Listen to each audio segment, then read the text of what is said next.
N'hésitez pas à liker la vidéo si elle vous plaît, et si vous êtes nouveau sur la chaîne, n'oubliez pas de vous abonner et d'activer la notification pour ne rater aucune de nos prochaines vidéos. On commence. هو الذي أرسل رسوله بالهدى ودين الحق ليظهره على الدين كله وكفى بالله شهيدا محمد رسول الله والذين معه أشداء على الكفار رحماء بينهم. Bonjour, je m'appelle Ahmed. Je viens d'Irak, un pays au passé glorieux et à la culture riche. J'ai grandi dans une famille musulmane pratiquante, où la religion occupait une place centrale dans notre quotidien. Depuis mon enfance, j'ai suivi les enseignements de l'islam avec sérieux, m'efforçant d'accomplir les prières, de jeûner et de respecter les commandements religieux. Cependant, au fil des années, j'ai traversé une période de doute et de questionnement profond. J'ai commencé à me poser des questions existentielles sur ma foi, sur l'existence de Dieu et sur la nature de notre relation avec lui. Aujourd'hui, après de nombreuses réflexions, je me considère comme agnostique. J'aimerais poser une question qui me trouble depuis longtemps et qui me semble fondamentale. Ma question est la suivante. Pourquoi n'ai-je pas la même foi que vous et que d'autres musulmans? J'ai pourtant pratiqué l'islam de manière assidue, je me suis impliqué dans la prédication, j'ai tenté de suivre les enseignements religieux avec sincérité. Malgré cela, je ressens un vide intérieur, un manque de connexion spirituelle. Je constate aussi que je commets des péchés et que j'ai du mal à accomplir la prière avec régularité. Parfois, la paresse me gagne et je me sens incapable de respecter toutes les obligations de l'islam. Pour tenter de comprendre, j'ai exploré différentes lectures, non seulement sur l'islam, mais aussi sur d'autres religions, des théories philosophiques et même des théories du complot. J'ai regardé de nombreux documentaires et vidéos qui traitent de ces sujets, mais au lieu de clarifier mes doutes, cela a parfois ajouté à ma confusion.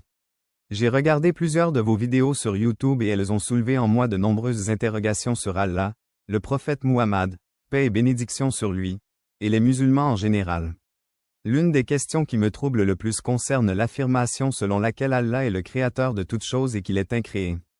Si tout ce qui existe doit avoir une cause, alors comment un être incréé peut-il exister? S'il existe, comment pouvons-nous le percevoir? Comment pouvons-nous le voir, l'entendre, le ressentir ou être certains de son existence? Est-il en dehors de notre dimension, au-delà de notre compréhension humaine? Frère Ahmed, vous avez mentionné que vous êtes né musulman, que vous avez étudié le Coran et lu divers ouvrages religieux et philosophiques, mais que malgré cela, vous ressentez des doutes et des difficultés à pratiquer pleinement l'islam. Avant de répondre à votre question principale, permettez-moi de clarifier un point fondamental. Commettre des péchés ou manquer parfois la prière ne fait pas de vous un non-musulman. Tant que vous reconnaissez l'importance de la prière et des commandements religieux, vous restez dans le cadre de l'islam. En revanche, si quelqu'un rejette l'obligation de prier ou nie les fondements de la foi, cela peut l'éloigner de l'islam. Il est crucial de comprendre que la foi fluctue. Elle peut être forte à certains moments et plus faible à d'autres. Le diable cherche constamment à semer le doute dans nos cœurs, et c'est justement dans ces moments de faiblesse qu'il faut chercher refuge auprès d'Allah. Vous posez une question philosophique et théologique essentielle. Si Allah est le Créateur et qu'il est incréé, comment cela est-il possible? La réponse repose sur la nature même de Dieu. Allah est par définition éternel et sans commencement.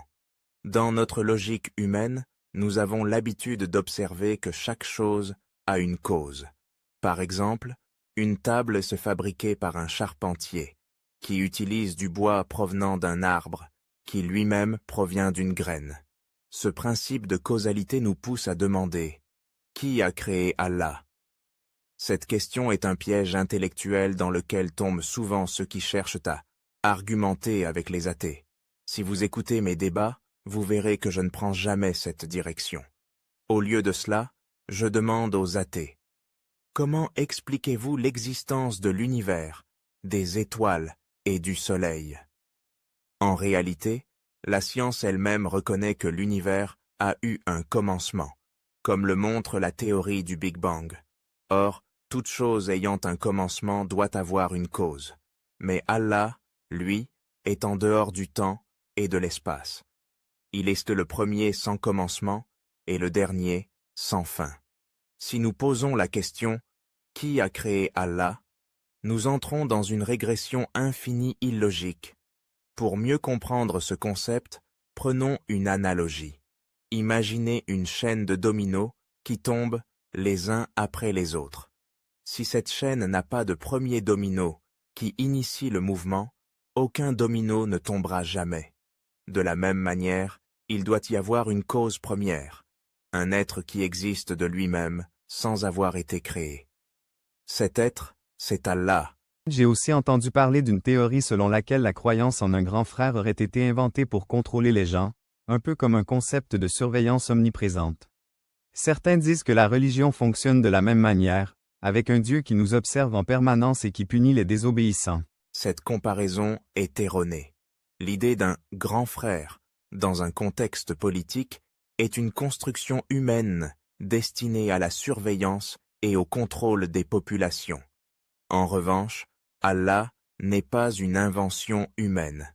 Il est le Créateur suprême, qui veille sur nous non pas pour nous asservir, mais pour nous guider vers la vérité et le bien. Vous vous identifiez comme agnostique et vous cherchez des preuves de l'existence de Dieu. Lorsque je parle à un athée ou à un agnostique, je commence toujours par le féliciter. Pourquoi ? Parce que cela signifie qu'il a remis en question les croyances héritées, sans réflexion. Beaucoup de gens suivent une religion simplement par tradition. Un athée, lui, choisit de questionner et de chercher la vérité. En islam, la foi doit être basée sur la connaissance et la conviction, et non sur l'imitation aveugle. L'islam ne repose pas uniquement sur des croyances théoriques, mais aussi sur des preuves concrètes. Le Coran mentionne de nombreux faits scientifiques qui n'ont été confirmés que des siècles plus tard. Cela montre que le Coran ne pouvait être l'œuvre d'un homme, mais bien celle d'Allah. En analysant toutes ces informations, il devient évident qu'Allah est l'auteur du Coran et le créateur de tout ce qui existe. J'espère que cette réponse vous apportera de la clarté et vous encouragera à approfondir votre réflexion sur l'islam et sur votre foi. إن أكرمكم عند الله أتقاكم إن الله عليم خبير حجب الزراع ليغيظ بهم الكفار وعد الله الذين آمنوا وعملوا الصالحات منهم مغفرة